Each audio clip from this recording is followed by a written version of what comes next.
orang kalau mau melaksanakan ibadah umrah itu ada 4 hal yang harus dia lakukan. Di sini banyak usianya sama saya di atas 50, pasti otaknya juga tidak kuat menghafal. Supaya tetap dihafal meskipun tidak kuat, kita sama-sama teriak. Semua. Seperti anak TK dulu ini. Apa aja? Teriak semua bilang I. T. S. T. Satu kali pi. I. T. S. T. 1, 2, 3. Kayak begitu. 1, 2, 3.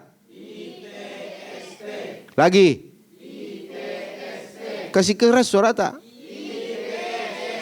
Lagi. ST manis atau ST tawar?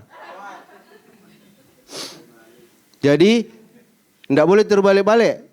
I, T, S, T. Kita hafal ini semua tuh. Coba satu kali balik lagi. 1, 2, 3. I, T, S, T. Iya. I, T, S, T. Jadi kalau orang umrah ada 4 hal yang dia lakukan. Apa itu? I, T, S, T. Jelas ya? Untuk apa ini? Supaya kalau Bapak Ibu ada yang terlepas dari rombongannya karena dia faham ITST, dia tidak berhenti lakukan ibadahnya tetapi dia tetap lanjutkan karena dia tahu bahwa umrah itu ITST. I adalah ihram. Halo? I adalah, T adalah tawaf. S adalah sa'i. T adalah tahallul. Jadi I, T, S, T. Ihram, tawaf, sa'i, tahallul. Sama-sama dulu pelan-pelan. I, ihram. Ulang. I, ihram. T, tawaf. S, sa'i. T, tahallul. I, T, S, T. I, T, S, T. I, T, S, T. Langsung ke haus kurasa. ST.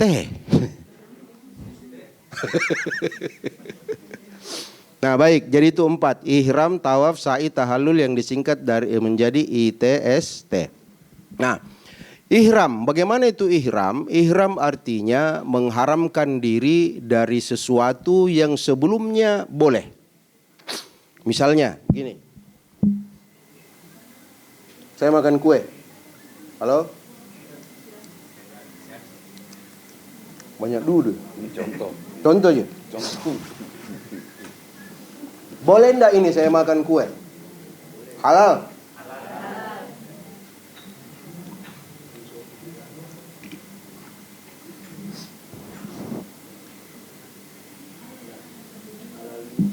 Minum juga halal?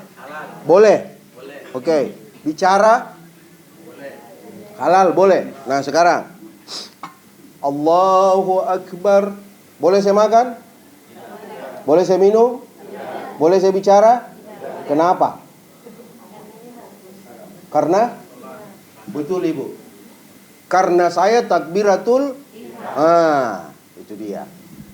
Jadi ihram itu artinya mengharamkan diri dari sesuatu yang sebelumnya boleh.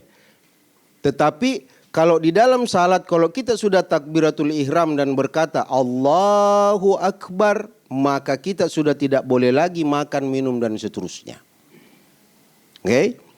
Kalau di dalam umrah, jadi sekali lagi, kalau di dalam salat, ihram itu ditandai dengan takbirnya, dengan ucapan Allahu Akbar. Kalau di dalam umrah, ihram itu ditandai dengan niatnya. Apa niatnya? Labbaik Allahumma umratan. Jadi kalau Bapak Ibu sudah berkata labbaik Allahumma umratan di mikat sana, maka seluruh larangan-larangan ihram mulai berlaku. Kan? Ada pertanyaan.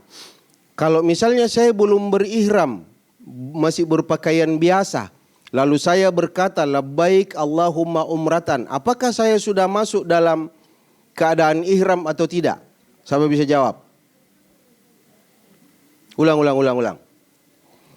Apa yang menjadi tanda seseorang itu masuk dalam keadaan ihram? Jawabannya adalah niat. Apa niatnya? Labbaik Allahumma umratan. Nah, kita tes pemahamannya. Sekarang saya berpakaian biasa di mikat sana, lalu saya berkata labbaik Allahumma umratan. Apakah saya sudah berada dalam keadaan ihram atau tidak?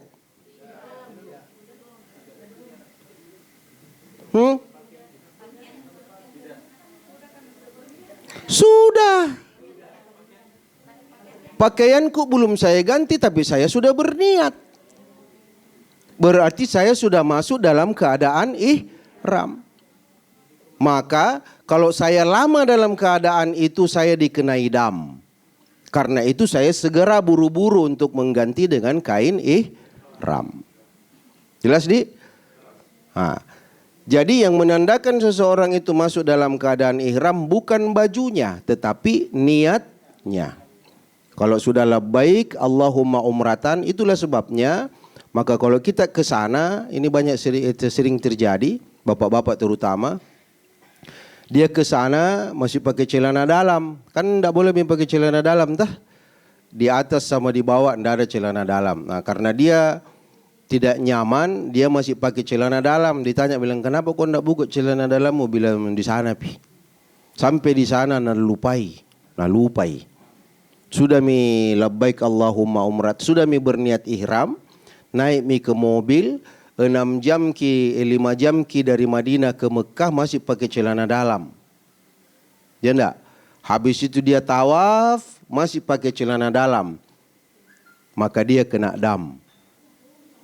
Nah, makanya jangan pakai celana dalam. Niat itu menjadi tanda seseorang masuk dalam keadaan ihram. Baik, itu ihram. Labbaik Allahumma umratan. Selanjutnya, setelah ihram apa? Tawaf. Tawaf ini, Bapak Ibu, itu tawaf itu bagaimana di? Misalnya ini Ka'bah tuh. Tawaf itu kita berkeliling mengitari Ka'bah ke kanan atau ke kiri? Ke kiri. Jadi Ka'bah itu di sebelah kiri kita. Putar begini. Bukan putar ke kanan. Nah, ada teori yang bilang begini. Kenapa dia ke kiri? Ada teori yang bilang begini. Teori fisika.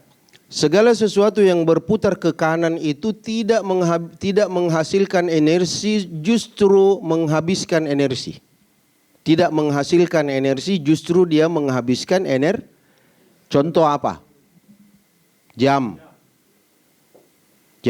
Biasa kita lihat jam dinding di kantor-kantor itu 1 minggu jam 7 terus. Habis baterainya karena dia berputar ke kanan. Nah, setiap perputaran yang ke kiri itu akan menimbulkan energi. Dan energi dalam ilmu fisika itu tidak pernah hilang, dia cuma berubah bentuk. Halo, perhatikan gini.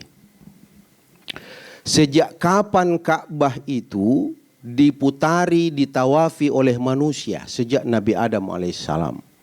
Siapa yang bertawaf di situ? Yang bertawaf di situ adalah para nabi, para sahabat, para sufi dan seterusnya termasuk Rasulullah sallallahu alaihi wasallam. Bayangkan kalau kita terima tadi ini teori yang mengatakan bahwa energi itu tidak pernah hilang, dia cuma berubah bentuk. Bayangkan sudah berapa banyak energi spiritual yang terbentuk di seputaran Ka'bah. Banyak sekali. Lalu kita datang, kemudian kita juga ikut bertawaf dengan berputar ke kiri menciptakan energi itu. lalu frekuensi jiwata itu tembus dan menyatu dengan energi spiritual Nabi sebelumnya, maka apapun yang kita minta dikabulkan oleh Allah Subhanahu wa taala. Kan? Putar. Masuk karena kita khusyuk, nyambung apa saja kita minta dikabulkan oleh Allah. Makanya perlu khusyuk pada saat tawaf. Itu yang pertama. Yang kedua, Bapak Ibu, pada saat kita tawaf itu, ini mudah-mudahan kita ingat, nah ini yang kita lakukan pada saat tawaf. Bagaimana caranya? Insya Allah nanti ada penjelasan di sana ya. Nah, kita isi maknanya saja. Yang kedua, kita ini kan selama ini sudah terlalu sering mengikuti pola kebiasaan kita. Pola kebiasaan kita itu kan ke kanan, kanan, pegang minum kanan.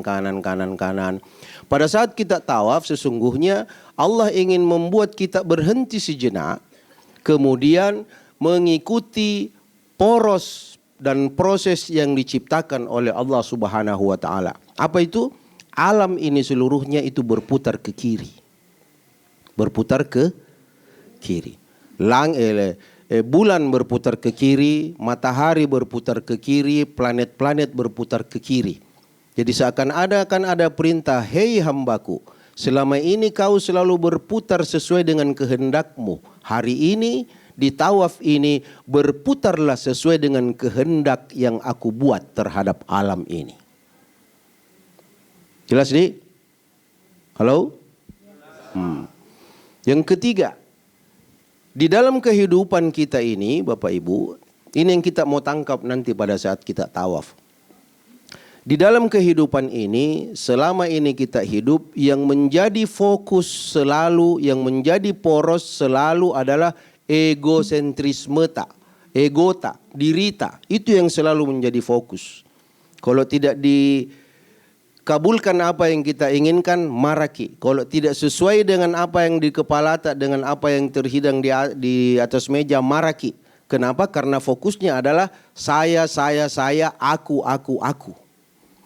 Pada saat kita tawaf, diganti porosta itu menjadi Allah yang simbolnya ada pada Ka'bah. Jelas ini, Dik? Jadi nanti kalau kita jalan di sana mulai kita baca subhanallah, alhamdulillah, wala ilaha illallah. Hadirkan makna itu. Bahwa ya Allah, aku ingin mengembalikan seluruhnya kepadamu, bukan lagi ke aku. Caranya tes itu nanti kalau sudah tawaf ada senggol ki, kalau ndak marah ki berarti berhasil miki. Tapi kalau masih marah ki, istighfar ki berarti belum piki kembali pada poros. Makanya banyak ki tawaf di sana, tawaf sunnah. Masuk Masjidil Haram. Bisakah? Bisa atau tidak? Harus pakaian ihram di? Oh iya, harus pakai ihram. Pakaian ihram ya? Enggak apa-apa Ji. Kalau masuk ke Masjidil Haram, yang laki-laki ada dua ihram tuh, pakai terus miki ihram, celana dalam di dalam, tapi ini ihram nih, ihram untuk tawaf sunnah, iya. Setiap masuk tawaf miki, apa yang kita mau latih? Yang kita mau latih adalah mengganti poros aku, mengganti ego kita menjadi poros Allah Subhanahu wa taala. Itu di dalam tawaf. Nah, itu sudah tawaf. Lalu makna di dalam makam Ibrahim setelah kita tawaf 7 kali putaran itu di Ka'bah, lalu kita tutup aktivitas tawaf kita itu dengan salat 2 rakaat di belakang makam Ibrahim. Bapak Ibu, makam Ibrahim ini adalah bekas tapak kakinya Nabi Ibrahim alaihissalam ketika dia membangun Ka'bah. Sudah berapa tahun Nabi Ibrahim alaihissalam meninggal? Ada yang tahu? Kalau Rasulullah 1000, Rasulullah itu sudah meninggal, berjarak dengan kita itu 1446 tahun. 1400 kan sekarang sudah berapa? 1446 Hijriah dah. Berarti sudah 1446 tahun kita berjarak dengan Nabi Muhammad sallallahu alaihi wasallam. Tetapi beliau tetap hidup Karena tidak ada satu detik pun di dunia ini ketika orang tidak bersalawat kepada Nabi. Nah sekarang Nabi Ibrahim, lebih lagi Nabi Ibrahim. Meskipun dia sudah ribuan tahun meninggal, tetapi sampai saat ini kita masih bercerita tentang Nabi Ibrahim dan tonggak sejarah kehidupannya masih ada di Ka'bah itu, di makam Ibrahim. Kita salat di situ. Apa makna yang kita mau tangkap? Salah satu doanya itu adalah, ya Allah jadikan saya seperti nabimu ini. Dia sudah mati tapi masih hidup di mata orang. Caranya bagaimana? Ya pulang ki nanti sumbang ki masjid, bangun ki sekolah, bikin ki buku, didik anak-anak yatim, apa dan seterusnya. Supaya berbekas ki hidup tak. Setelah kita meninggal masih ada tonggak yang orang ingat bahwa si Salman Modi, saya Modi, anda kutuk nama tak? Si Salman masih hidup meskipun dia sudah meninggal. Itu yang kita mau tangkap pada saat kita berada di makam Ibrahim. Nah sudah, pas-pas kini jam 11 ini insya Allah. Ketiga adalah, kan sudah mi ihram, sudah mi tawaf. Ketiga adalah sa'i. Sa'i itu berjalan antara Safa dan Marwah sebanyak 7 kali. Nah, Safa itu melambangkan kesucian dan kemurnian, sehingga setiap aktivitas yang kita lakukan di dunia ini harus diawali dengan kesucian dan kemurnian, dan insya Allah dia akan sampai pada Marwah, kedamaian dan ketentraman. Ini banyak aktivitas yang berangkat dari tidak suci, maka dia berakhir di rodeo. Apa itu rodeo? Di penjara.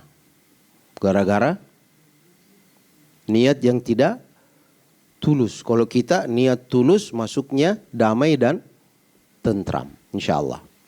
Nah, pelajaran yang kita bisa ambil juga dari sa'i itu adalah, di awal kita sudah bilang bahwa jangan beranggapan bahwa hasil usaha taklah yang membuat kita mendapatkan sesuatu. Tidak.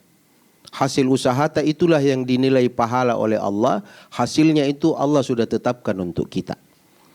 Ini buktinya. Siti Hajar yang berlari-lari kecil dari Safa menuju ke Marwah. Tetapi apakah Siti Hajar mendapatkan air yang dia cari itu? Tidak.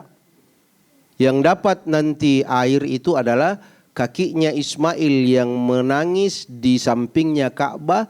Dia tekan-tekan kakinya itu, akhirnya dari situ muncrat air zam. Bukan dari hasil usahanya Hajar yang mencari air di situ. Gitu ya, itu untuk sa'i. Apa yang dibaca di sa'i, baca miki apa saja yang kita ingat. Qul huwallahu ahad baca, salawat baca, subhanallah walhamdulillah wala ilaha illallah wallahu akbar baca. Itu di sa'i. Ada rumus supaya ndak salah-salah bagi yang baru berangkat umrah. Ada rumus itu adalah, setiap kita berada di Safa, itu dalam kepala itu genap. Safa genap. Marwah ganjil. Safa genap, Marwah ganjil. Ingat gitu nah? Jadi mulai dari itu 0 genap atau bukan? Hah? Siapa guru matematika? 0 itu genap atau bukan? Bukan. Nggak ku tahu juga saya.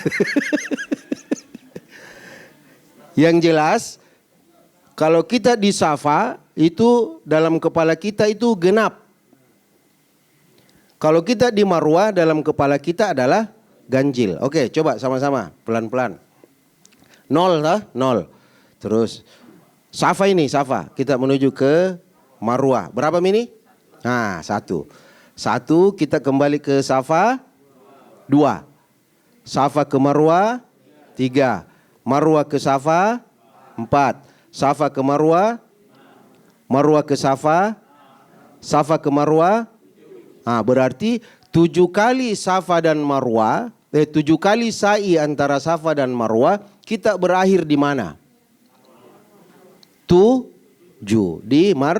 karena dia ganjil. Safa genap. Mau tes dulu supaya dalam ki. Ini batasnya ini kelompok A, kelompok B. Nanti kalau siapa yang menang nanti kasih hadiah. Siap menunggu makan siang. Oke, siap ya. Saya sebutkan angkanya, kita sebutkan tempatnya.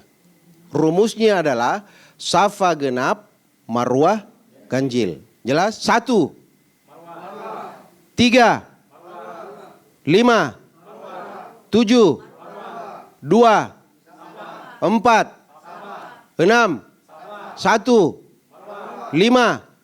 Mantap, tepuk tangan. Siap. Sabar. Rumus Safa genap, Marwah ganjil. 2. Hai, tes. 1, 2, 3, siap? Hai, siap? 2, 3, 5, 6, 7, 4, 5, 8. Oke, tepuk tangan. Itu akan membantu nanti di sana. Kalau capek kita menuju ke Marwah, di dalam kepala itu ada 5 Mekah ini. 7 Mekah ini. Terakhir adalah tahallul. Jadi ihram sudah, tawaf sudah, sa'i sudah. Yang terakhir itu adalah tahallul. Apa itu tahallul?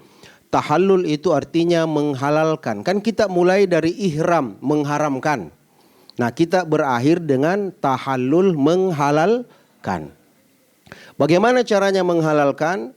Cara menghalalkan diri dari ihram dengan cara menggunting rambut. Nah, Bapak Ibu, saat Bapak Ibu nanti insya Allah menggunting rambut, di mana ki gunting rambut? Di mana ki gunting rambut? Ulang. Ihram, tawaf, sa'i, tahallul. Sa'i 7 kali berakhir di lapar Mikika. Ulang. Kasih besar suaranya. Sa'i, ihram, tawaf, sa'i. Sa'i itu 7 kali antara Safa dan Marwah. 7 kali sa'i berakhir di mana? Setelah kita berakhir di Marwah, apalagi yang kita lakukan? Tahallul. Berarti kita tahallul di Marwah. Oke? Nah, kita tahallul di Marwah. Guntinglah rambut tak di situ dengan niat, ya Allah gugurkanlah dosa-dosaku sejumlah rambutku. Rambutku saya ini saya sudah hitung 3 miliar 52 lembar. Nggak percaya ki, hitung Meki. Itu isyarat bahwa rambut tak yang begitu banyak tidak bisa terhitung, begitu juga jumlah dosa tak yang begitu banyak yang tidak bisa terhitung. Dengan saya cukurnya rambutku ini, ya Allah gugurkanlah pula seluruh dosa-dosaku. Itu tertanam di dalam hati tak pada saat kita bertahallul. Jelas di? Siapa nama tak? Sofyan nanti setelah bertahallul, maka Sofyan yang sudah tahallul itu bukan lagi Sofyan yang tadi sebelum tahallul. Halo? Pahami gini nah? Kasih masuk dalam dirita ini. Sofyan tadi yang sudah bertahallul itu adalah Sofyan baru, bukan Sofyan yang tadi.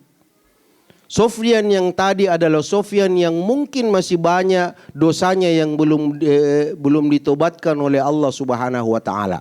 Tetapi setelah dia bertahallul, maka dia adalah Sofyan yang baru, Sofyan yang bersih, Sofyan yang suci. Tinggal apa yang harus dia lakukan? Perbanyak amal saleh. Tanam itu dalam diri tak. Ada satu hadis, tapi ini terkait dengan Hijri Ismail. Di Hijri Ismail itu ada 2 malaikat yang berdiri. Setiap orang masuk ke dalam salat 2 rakaat dalam kondisi bagaimanapun juga, mau dia bengkok atau tidak, dia salat sunnat 2 rakaat di dalam Hijr Ismail, lalu dia berdoa mohon ampunan Allah, lalu dia keluar di pintu Hijr Ismail keluar, di situ ada 2 malaikat yang berbisik kepadanya meskipun dia tidak dengar. Itu hadisnya Nabi. Apa katanya malaikat? Malaikat bilang, wahai fulan, sekarang Allah telah mengampunkan seluruh dosamu, maka sekarang perbanyaklah amal soleh. Sama dengan pada saat kita sudah tahallul, yakinkan diri tak bahwa sekarang saya adalah Sofyan yang baru. Sofyan yang sudah suci, sudah bersih, sekarang saya harus melakukan berbagai macam amal soleh. Alhamdulillahirrabbilalamin. Wassalatu wassalamu ala asyrafil anbiya'i wa mursalin sayyidina Muhammad wa ala alihi wasahbihi ajmain. Kami hanya memandu sejenak, mumpung ya Ustaz kita masih ada di tengah-tengah kita. Kami dulu membuka sesi tanya jawab. Ya mulai dari awal ya telah dipaparkan materi kita pada kesempatan ini. Mungkin masih ada sesuatu yang menjanggal di benak kita. Silahkan kita ya tanyakan langsung. Mohon maaf orang-orang tua kami, bagaimana caranya untuk tayamum atau bersuci di pesawat, karena ini kan ada perjalanan selama 12 jam, otomatis kita akan menunaikan sholat itu di atas pesawat.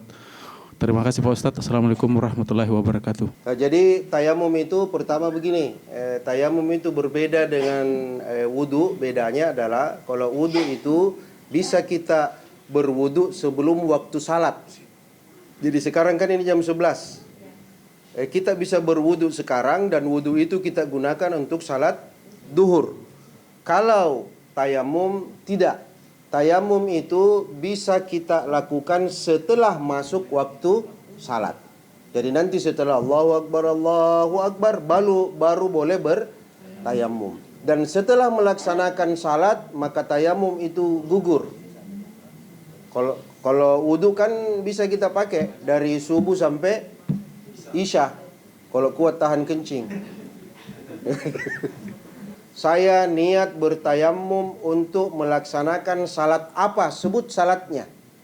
Jadi disebut salatnya. Jadi misalnya saya berniat bertayamum untuk melaksanakan salat duhur 4 rakaat karena Allah. Di situ niatnya. Setelah itu ditempelkanlah tangan kita. Yang pertama setelah ditempelkan, setelah itu wajah kita sapu. Wajah, sudah? Oke, habis itu kita tempelkan kembali, terus tangan kanan, habis itu tangan kiri, selesai. Itu yang umum kita kenal dan itu tayamumnya Imam Syafi'i. Nah sekarang ada lagi model tayamum yang kedua. Ini kalau tidak salah ingat ini Imam Ahmad bin Hambal yang punya ini. Nanti dicek. Caranya itu begini, lebih mudah. Saya berniat melaksanakan salat duhur 4 rakaat. Saya berniat tayamum untuk melaksanakan salat duhur 4 rakaat karena Allah. Kita letakkan tangan tak di belakang pesawat itu. Bukan belakang pesawat, belakang kursi. So, mau keluar. Di belakang kursi. Sudah niatnya tadi, saya ulang niatnya, saya berniat salat duhur 4 rakaat karena Allah. Letakkan, habis itu wajah. Setelah wajah langsung ke tangan kanan, pergelangannya saja, terus itu sebelah kiri, selesai. Mana kita mau pakai, itu mau yang kedua. Lebih mudah, Allah wajah, habis itu tangan. Ini terutama ibu-ibu, apalagi ibu-ibu yang banyak gelannya sampai di sini. Ini yang mau kita pakai yang gampang. Kalau bapak-bapak itu kan enggak, insyaallah. Begitu ya? Itu tayamum. Saya kira begitu insyaallah Pak Sofyan ya, bisa ditemani teman-teman semua. Ini kan kita di sini, ini pulang nanti dari sini kan belum pikir baku kenal semua di. Insyaallah pulang selama 12 hari ada lagi tambahan saudara tak sebanyak ini. yang harus terus komunikasi bagus, silaturahmi bagus insya Allah. Banyak lagi tambahan orang yang mendoakan kita. Begitu deh, insya Allah. Amin ya rabbal alamin. Terima kasih banyak atas perhatiannya. Hadanallahu wa yakum ajmain. Wassalamualaikum warahmatullahi wabarakatuh. Alhamdulillah pada kesempatan ini kita telah menimba ilmu dalam majelis ini, ataukah biasa kita sebut dengan bahasa manasik. Manasik itu sama artinya sebenarnya tauziah kan. Jadi kita menimba ilmu dalam satu majelis, tapi manasik dikhususkan bagi orang yang ingin melaksanakan ibadah umrah atau ibadah haji. Saya mau tanya dulu, di sini di rombongan kita nanti ini ada yang pemula baru. Maksud saya pemula itu baru mau berangkat ke Tanah Suci. Ada ya? Tapi kalau persentasenya berapa persen? Saya minta tolong coba diangkat tangan bagi yang pemula. Banyak. Lebih dari 50% ya. Iya, pemula. Pemula artinya belum berhaji, belum pernah umrah sebelumnya, itu yang kami maksud. Jadi otomatis selama ini kita banyak mempelajari dari cerita-cerita keluarga kita, kerabat kita yang dari sana, ataukah kita banyak belajar di medsos, boleh ya. Tapi insya Allah kalau sekarang ini tidak ada yang tidak bisa kita pelajari, apalagi setiap saat ada dalam genggaman kita. Itu yang selalu kita bawa Android, ya, bisa kita download di situ. Mau download Haji Pintar, boleh ada di situ, semua sudah masuk di situ. Kita bisa baca-baca. Baik, sekarang kami hanya menyinggung sedikit tentang proses perjalanan kita nanti, insya Allah. Kami hanya mengingatkan bahwa insya Allah nantinya kita akan mau berkunjung ke Baitullah. Sebagaimana ayat yang kami bacakan tadi, itulah landasannya. Jadi kita berkunjung, menziarahi kedua tanah haram, tolong diingat, perbaiki niat kita. Kenapa? Yang kita mau kunjungi hanya 2. Jadi yang mana itu? Orang mati dan benda mati.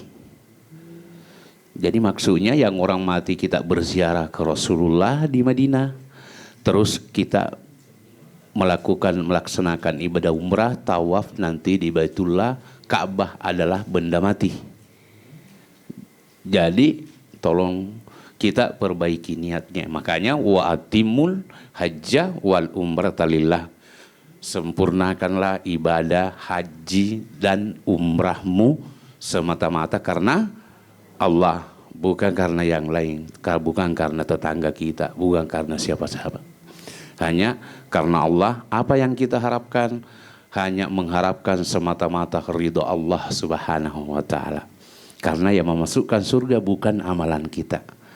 Ya, yang memasukkan kita di surga adalah semata-mata karena ridho Allah Subhanahu wa taala. Ya, seorang sufi perempuan yang biasa mungkin kita kenal ada Rabiatul Al-Adawiyah. Ya, saya katanya tidak mau berkeluarga, bersuami.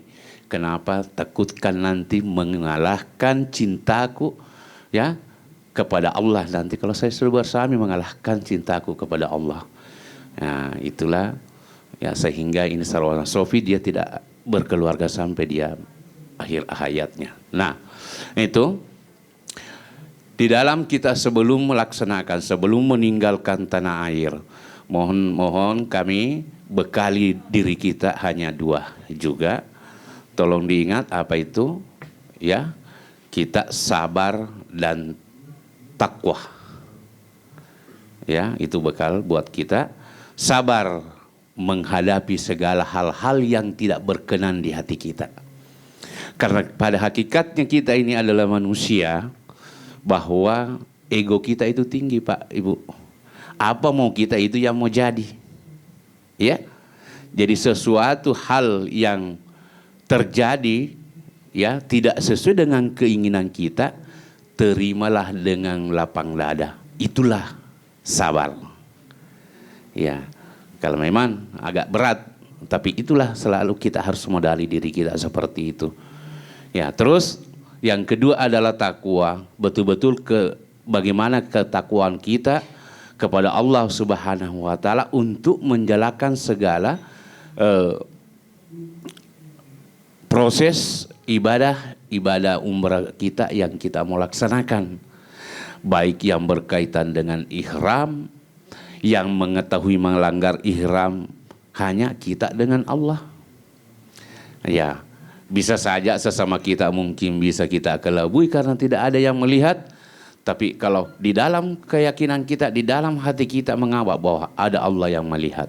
Labbaik Allahumma labbaik, labbaik la syarika laka labbaik, innal hamda wan ni'mata laka wal mulk la syarika lak, labbaik Allahumma labbaik, labbaik la syarika laka labbaik, innal hamda wan ni'mata laka wal mulk la syarika lak, Allahumma inna nas'aluka ridaka wal jannah wa na'udzu bika min sakhatika wan nar. Rabbana atina fid dunya hasanah wa fil akhirati hasanah wa qina adzaban nar wa adkhilna al jannata ma'al abrar ya aziz ya ghaffar ya rabbal alamin. Amin. Ya, kasih kode saya kalau habis waktu ya. Baik, ya. Jadi di saat kita melantunkan talbiyah, tolong kita resapi. Ya. Jadi saya sendiri, saya pribadi kalau baca talbiyah seakan-akan mau keluar air mata. Kenapa? Karena ini adalah perjanjian kita memenuhi panggilan Allah. Jadi sebenarnya ini kita menganggap diri kita orang beriman, bahwa kita semuanya sudah diundang oleh Allah untuk memenuhi panggilannya. Namun ada saja halangan. Dia tidak datang, dia tidak hadir memenuhi panggilan. Ya, diibaratkan dalam suatu acara kita sebarkan undangan-undangan, yakin dan percaya tidak semuanya undangan yang kita sebarkan datang. Begitulah ibaratnya Allah sudah memanggil kita ke Baitullah, namun ada aja yang belum datang. Dan alhamdulillah kita semuanya adalah orang-orang pilihan memenuhi undangan. Jadi kita, pengakuan kita, ya Allah, aku datang memenuhi panggilan ya Allah. Mudah-mudahan kedatangan kita betul-betul diterima oleh Allah Subhanahu wa taala. Jangan sampai Allah Subhanahu wa taala mengatakan labbaik la saddaik, jadi kami tidak menerima kedatanganmu. Ya, wal yauzubillah itu ya. Jadi banyak dari keluarga kita, ya mungkin dari segi materi, dari waktu, semuanya lebih dari kita. Jadi bukan betul-betul orang yang berangkat ke Tanah Suci adalah orang banyak duit, enggak juga. Ya. Ya, jadi banyak yang lebih banyak duitnya dari kita. Kenapa? Karena dia memang niatnya belum diniatkan mungkin ke sana. Yang kedua, kalau ada menganggap orang belum panggilannya, sudah dipanggil sebenarnya, cuma dia tidak memenuhi panggilannya, dia tidak. Ya. Jadi kita yang berangkat, insya Allah ibarat kita semuanya adalah orang-orang pilihan. Nah, apa tujuan kita semata-mata untuk ya beribadah kepada Allah Subhanahu wa taala? Ya, kita melaksanakan tawaf sebagaimana kita sudah jelaskan oleh Ustaz Salman ya. Ya, bahwa kita memasuki di Masjidil Haram, ya, apa tadi ada rumusnya yang itu yang kita mau laksanakan untuk pelaksanaan ibadah umrah. Setelah kita menjatuhkan niat, yang masuk rukun kedua adalah untuk tawaf. Ya, tawaf ini mohon diingat, jangan sama sekali ada hal-hal yang harus kita perhatikan. Jangan sampai kita melaksanakan tawaf, kita bertawaf baru kita hanya mendapatkan capek dan keringat. Kenapa? Karena tidak sah tawaf kita. Ya, itu harus kita perhatikan. Yang mana itu diantaranya tidak harus kita memulai tawaf kita dalam kondisi ada wudhu. Ya, tolong diingat. Jadi guide di sana, pendamping kita nantinya insya Allah sebelum memasuki Masjidil Haram, kembali mengingatkan kepada kita semuanya, tolong diingat, siapa tahu di antara kita ada yang batal wudhunya, ya silakan ambil air wudhu. Karena tidak sah tawaf kita. Terus kita melaksanakan tawaf, mohon diperhatikan bahwa sebagaimana yang disinggung oleh Ustaz Salman tadi, kita memutari Hajar Aswad arah putar ke kiri. Jadi barang siapa yang berputar ke kanan maka tidak sah tawafnya. Namun terkadang ada yang melaksanakan putar ke kanan tanpa sadar. Ya, yang mana dimaksud adalah jalan mundur. Ya, dalam kondisi rombongan dia berputar. Begitu dia menoleh, dia langsung melihat rombongannya di belakang, dia balik kanan langsung melangkah mundur. Otomatis Ka'bah berada di sebelah kanan. Itu tidak boleh. Berapa langkah kita jalan mundur berarti itu yang mengurangi dari 7 kali putaran, berarti tidak sah tawaf kita. Ya, mohon diperhatikan Bu, Pak ya. Ya, terus apalagi saya ingatkan, mungkin karena ini selama ini kita ya sudah lama kita berniat, akhirnya kita sampai di sana, kita melihat langsung Baitullah. Ya, saking terharunya dia tidak bisa tahan lagi, langsung dia pergi merapat ke Baitullah, ya ke Kiswa. Ternyata dia masih kondisi berihram. Tolong tahan dulu, tahan. Kenapa? Karena itu Kiswa atau kekalambu Ka'bah itu selalu dikasih parfum setiap waktu salat fardu. Jadi makanya dalam kondisi kita berihram tidak boleh pakai wangi-wangian. Sedangkan Ka'bah selalu ada wangi-wangian. Jadi jangan dulu merapat. Hanya 2 tempat yang boleh disentuh, hanya Hajar Aswad dengan Rukun Yamani. Nah, ya, jadi hanya itu. Tapi kalau Rukun Yamani yang boleh menyentuhnya hanya telapak tangan. Tapi kalau Hajar Aswad boleh kita cium, tapi tidak boleh juga. Kalau kondisi sekarang tidak bisa kita cium Hajar Aswad tanpa main semua kaki.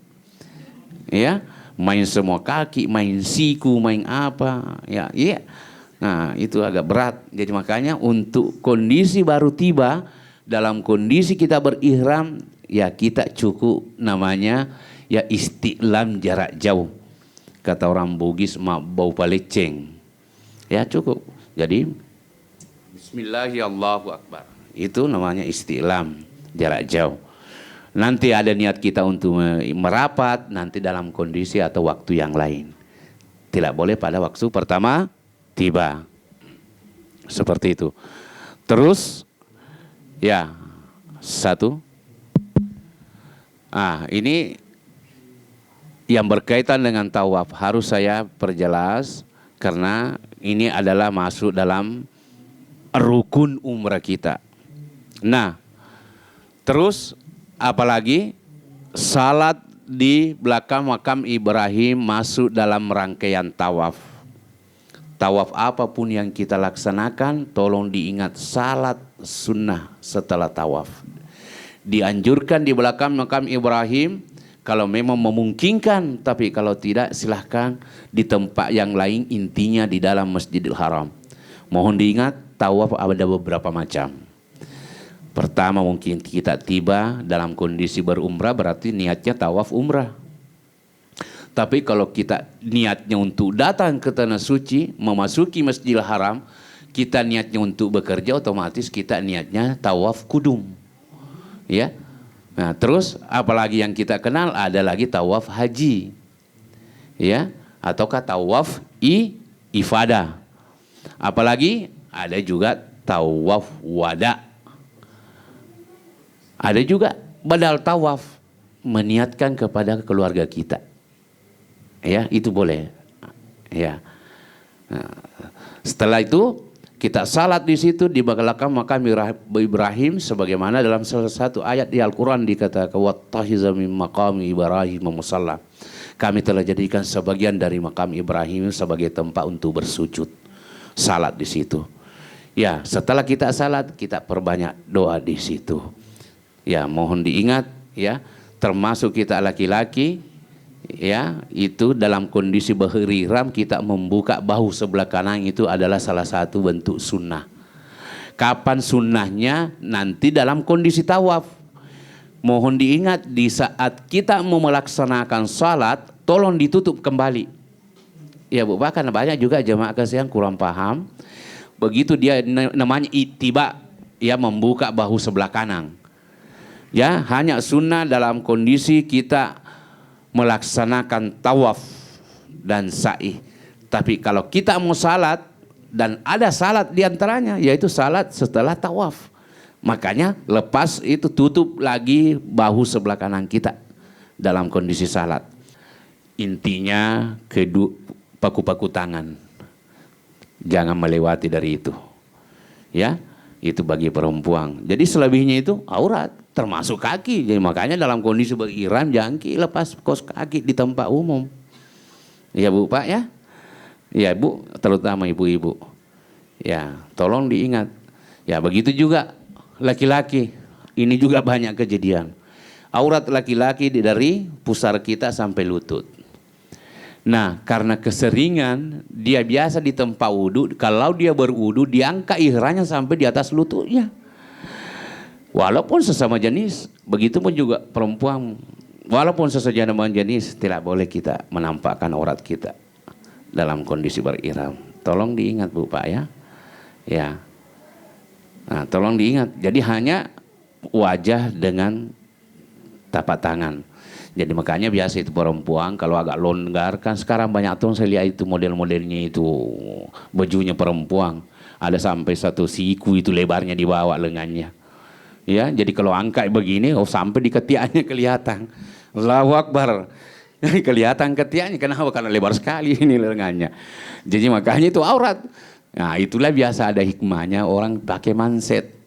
Dia pakaikan manset coba biar tong sampai itu tapi ada yang menghalangi. Ya, tapi ada juga orang pakai ikatan di sini, jadi jari tengahnya supaya tidak turun. Nah, itu semua salah satu cara, ya. Bagaimana aurat kita tidak nampak, tidak kelihatan, seperti itu. Baik, kita melangkah ke selanjutnya. Mungkin sampai di sini, ya. Ada sesuatu kita mau pertanyakan? Ada sesuatu yang memang kita tidak tahu atau ragu-ragu? Silakan kita komunikasikan. Insya Allah selama perjalanan kita ada Ibu Haji Nur Hayati yang mendamping kita. Beliau juga berpengalaman, tour leader kita. Dan nantinya ada juga insya Allah nanti Ustaz Abdullah Yusuf yang ikut sama kita. Mudah-mudahan tidak ada halangan. Nah, terus ada juga Ustaz kita di atas, Ustaz Abdul Somad. Jadi siapkan memang pertanyaan tak nanti diminta itu siapkan pertanyaan yang simple dan berbobot. Dan kita anggap selama ini belum pernah ada di kita dengar ya di medsos ya, apalagi di channelnya itu Ustaz Abdul Somad official. Siapkan memang bahwa saya juga pokoknya kasih angka bilang dari Extra Travel. Ini pertanyaannya diminta semua perwakilan travel untuk mengajukan pertanyaan ya, seperti itu. Baik, insya Allah. Dan nantinya juga ada guide kita nanti di sana setia mendampingi kita.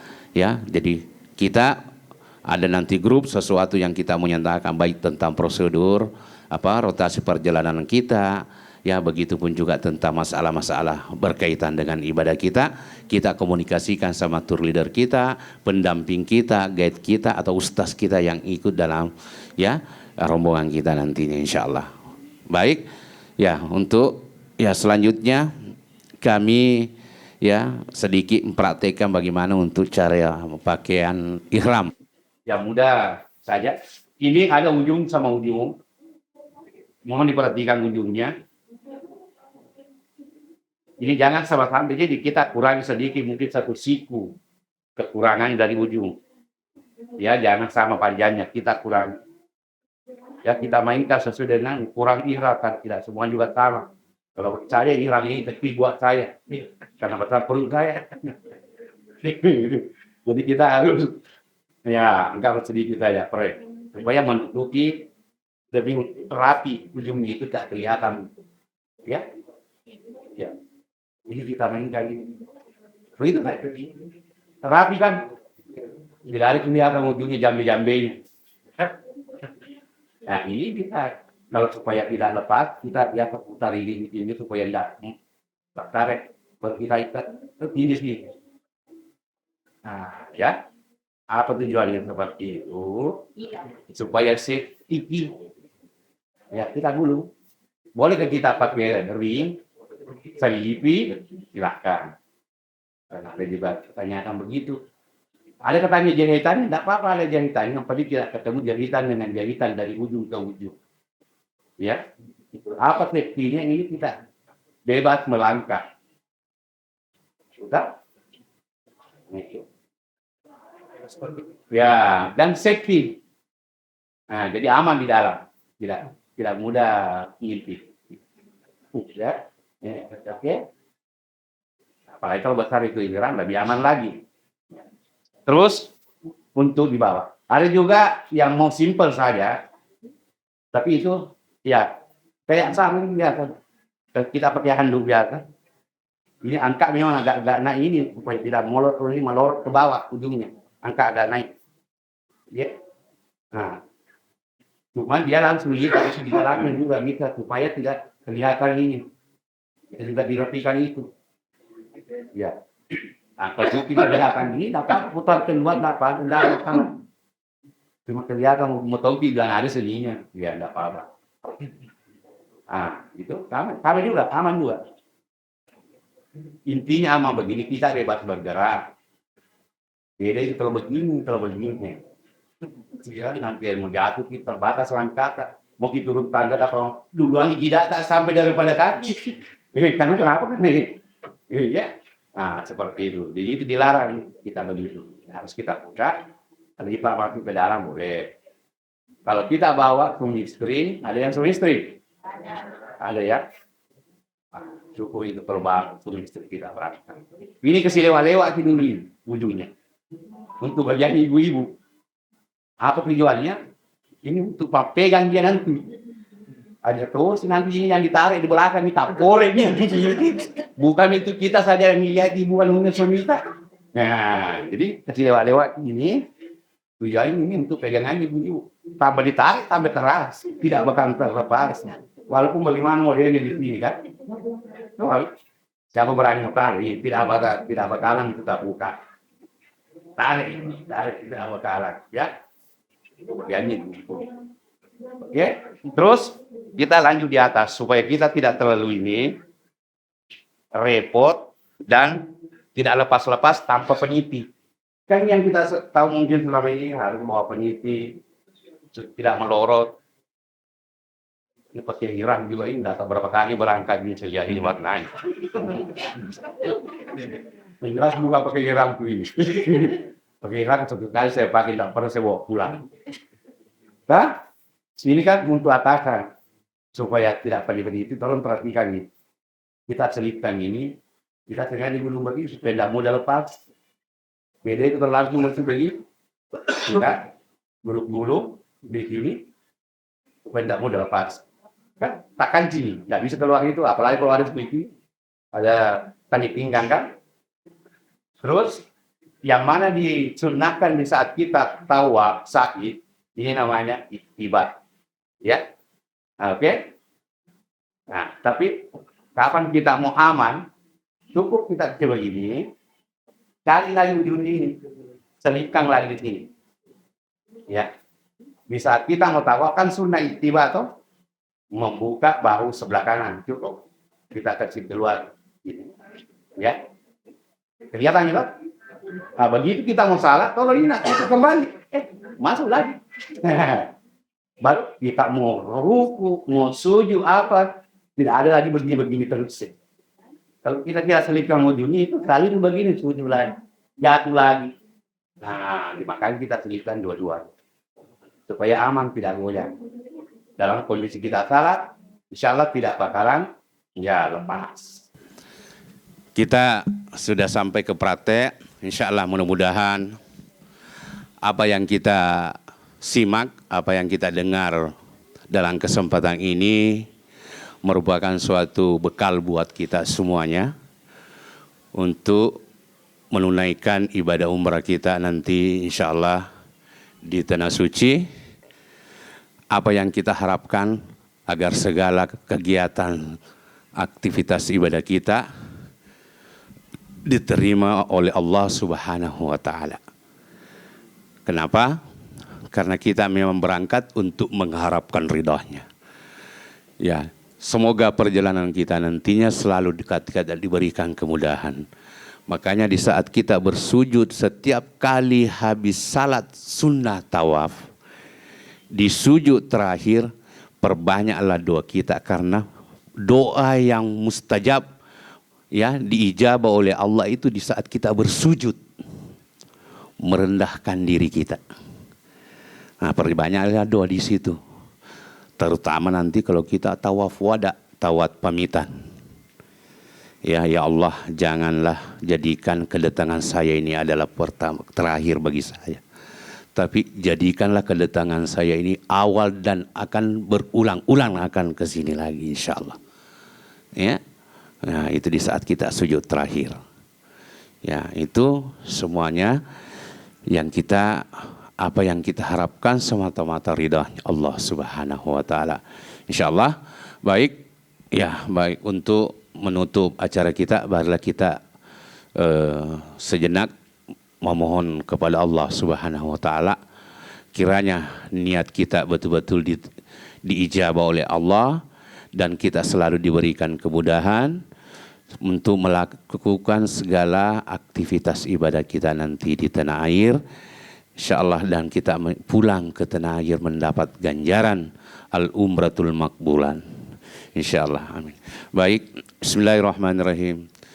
Alhamdulillahirabbil alamin, hamdan syakirin, hamdan na'imin, hamdan yuwafi ni'amahu wa yukafi mazidah. Wa rabbana lakal hamdu kama yanbaghi li jalali wajhikal karimil azim wa sultanik. Allahumma inna ala dzikrika wa syukrika wa husna ibadatik. Allahumma ya munkallibal qulub, tsabbit qulubuna ala dinika wa ala ta'atika. Allahumma arinal haqqa haqqan warzuqna ittiba'ah wa arinal batila batila warzuqna ijtinabah. Allahumma ighfir lana wa liwalidayna warhamhuma kama rabbayana shighara. Allahumma rzuqna ziyaratal haramain. Allahumma rzuqna ziyaratal haramain. Allahumma rzuqna ziyaratal haramain. Allahumma ighfir lana wa liwalidayna warhamhuma kama rabbayana shighara. Rabbana zalamna anfusana wa in lam taghfir lana wa tarhamna lanakunanna minal khasirin. Rabbana la tuzigh qulubana ba'da idh hadaytana wa hab lana min ladunka rahmah innaka antal wahhab. Rabbana atina fid dunya hasanah wa fil akhirati hasanah wa qina azabannar. Subhana rabbika rabbil izzati amma yasifun wa salamun alal mursalin walhamdulillahi rabbil alamin. Assalamualaikum warahmatullahi wabarakatuh.